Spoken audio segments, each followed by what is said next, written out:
I would say confused would be one word. I didn't understand what was happening to me at first at all. I really had no idea what was going on in my body. So confused, angry, lost.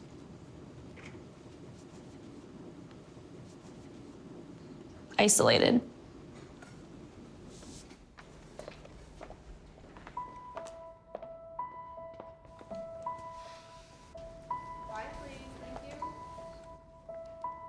The way my mom tells the story is I basically learned to swim before I ever learned to walk. So it was like who I was, you know. You go from being sort of unstoppable, and then, you know, all of a sudden you have a disease that just literally puts you on your couch. I have Crohn's disease. I decided to go for a run on the beach, and all of a sudden, out of nowhere, I just had to go to the bathroom, and I was like, all right, that was weird, and kept running, and it happened again, and I was like, well, that's kind of weird, and that was the first time that I noticed any symptoms. I have ulcerative colitis. I was going into my first year of college. I got very sick. I had a very bad abdominal pain. A lot of people thought I was just nervous and stressed, but I knew that there was something more going on. I have Crohn's disease. Crohn's is an invisible disease. So you could look at someone who's very, very sick and say, there's nothing wrong with that person. But on their insides, it's just a whole different story.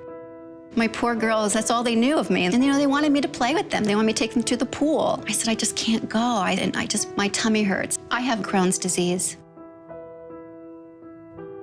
When I had to go, I had to go. We could be on the middle of a trip in the car, and I'd be like, pull over, I'm going to that cornfield, throw me some toilet paper. Initially, it was diarrhea pretty much all the time. Alternating very bad constipation, diarrhea, constantly living in the bathroom all the time. I never knew when the pain would come. I sort of just drifted between 3 rooms of my home, my bedroom, the couch, and my bathroom. I was sort of like a ghost that was just haunting my own life.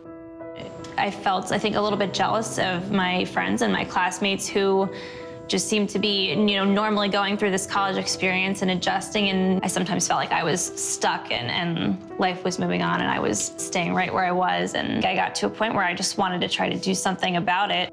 Having a good relationship with your doctor is everything. It takes a little bit of a journey and a personalization to really find that perfect treatment. It's trial and error. You just have to keep at it. I really didn't find a treatment that worked for me until I found Remicade. I knew from my research that that would mean an IV infusion, and I did talk to my doctor about the risks of Remicade before I started the infusions. Although, you know, there were some risks, I felt that the risk of not trying this medication would be greater. I actually remember sort of crying in the doctor's office, and he was like, you don't have to be afraid of Remicade. And I'm like, I'm not afraid of Remicade. I'm afraid of it not working and losing this as an option. I had my infusions of Remicade, and to have my doctor say, wow, you know, you look great on the inside. It was just such a relief to say, this is gonna work. I used to count how many attacks I would have a day. Some days would be better than others. But I was realizing that I wasn't counting anymore. It took me a really long time to be like, this is happening, like, this is real remission. And I gradually kind of started to add things back into my life. Started running again, a little bit at a time. I started swimming again and being more active. I work in the city now. I'm able to commute. I know that that's something I would not have been able to do before I was on Remicade. It has shifted my focus on to what's more important. I don't want to ever change. Even if there was a medication that was similar to Remicade, as long as it's working, and there's no reason to change. I mean, what's the point? Yeah, if you find something that works for you, hold on to it. I'm not switching. No way. Remicade works for me. Yeah, no, no way. I'm gonna tell my doctor that I wanna stay on Remicade. My good days and I have my bad days, but nothing compared to the, you know, tremendous amount of pain that I had before. I just think, you know, wake up now and say, what am I doing today? Now, when am I gonna get that pain again? And it was just an incredible feeling to say, this one worked. Remicade flipped a switch on my life where I went from symptoms just every day, all the time. And now my symptoms are under control. So I can just focus on living my life.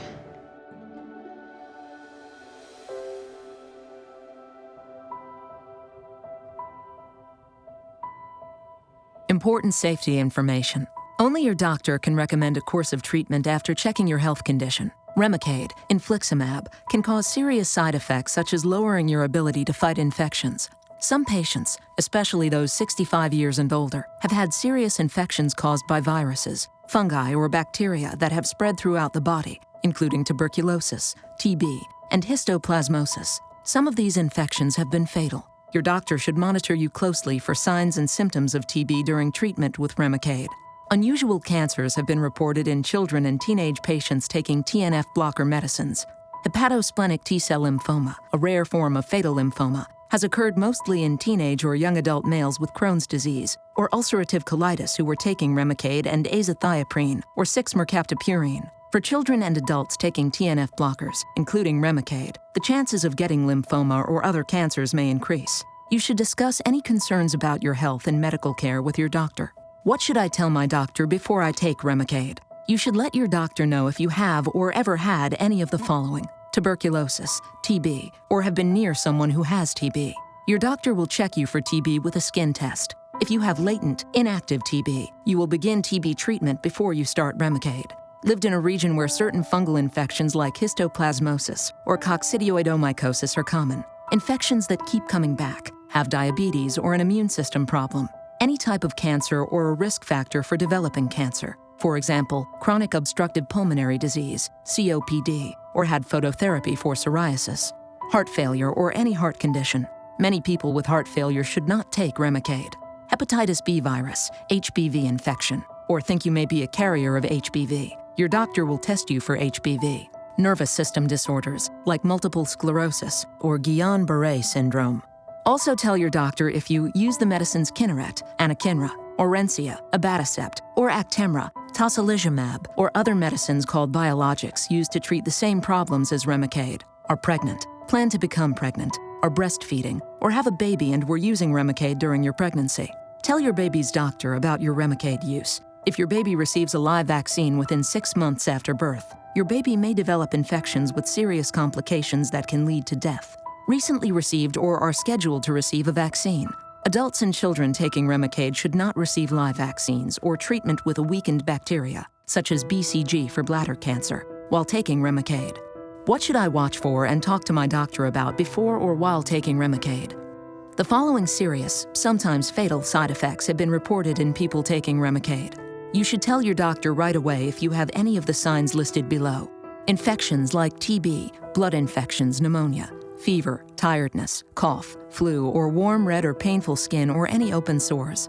Remicade can make you more likely to get an infection or make any infection that you have worse. Reactivation of HBV, feeling unwell, poor appetite, tiredness, fever, skin rash, and/or joint pain, lymphoma, or any other cancers in adults and children. Skin cancer, any changes in or growths on your skin. Cervical cancer. Your doctor may recommend that you be regularly screened. Some women with rheumatoid arthritis, particularly those over 60, have developed cervical cancer. Heart failure, new or worsening symptoms, such as shortness of breath, swelling of your ankles or feet, or sudden weight gain. Other heart problems within 24 hours of infusion, including heart attack, low blood flow to the heart, or abnormal heart rhythm, chest discomfort or pain, arm pain, stomach pain, shortness of breath, anxiety, lightheadedness, dizziness, fainting, sweating, nausea, vomiting, fluttering or pounding in your chest, and/or a fast or a slow heartbeat. Liver injury, jaundice, yellow skin and eyes, dark brown urine, right-sided abdominal pain, fever or severe tiredness. Blood disorders, fever that doesn't go away, bruising, bleeding, or severe paleness. Nervous system disorders, numbness, weakness, tingling, changes in your vision or seizures. Stroke within 24 hours of infusion. Numbness or weakness of the face, arm, or leg, especially on one side of the body. Sudden confusion, trouble speaking or understanding. Sudden trouble seeing in one or both eyes. Sudden trouble walking. Dizziness, loss of balance or coordination, or a sudden severe headache. Allergic reactions during or after the infusion. Hives, difficulty breathing, chest pain, high or low blood pressure, and fever or chills. Delayed allergic reactions, 3 to 12 days after infusion. fever, rash, headache, sore throat, muscle or joint pain, swelling of the face and hands or difficulty swallowing, lupus-like syndrome, chest discomfort or pain that does not go away, shortness of breath, joint pain, rash on the cheeks or arms that gets worse in the sun, psoriasis, new or worsening psoriasis such as red scaly patches, or raised bumps on the skin that are filled with pus. The most common side effects of Remicade include respiratory infections that may include sinus infections and sore throat, headache, rash, coughing, and stomach pain. Please see full product information, including boxed warning and medication guide for Remicade, available at www.remicade.com, and discuss any questions you have with your doctor. You are encouraged to report negative side effects of prescription drugs to the FDA. Visit www.fda.gov/medwatch or call 1-800-FDA-1088.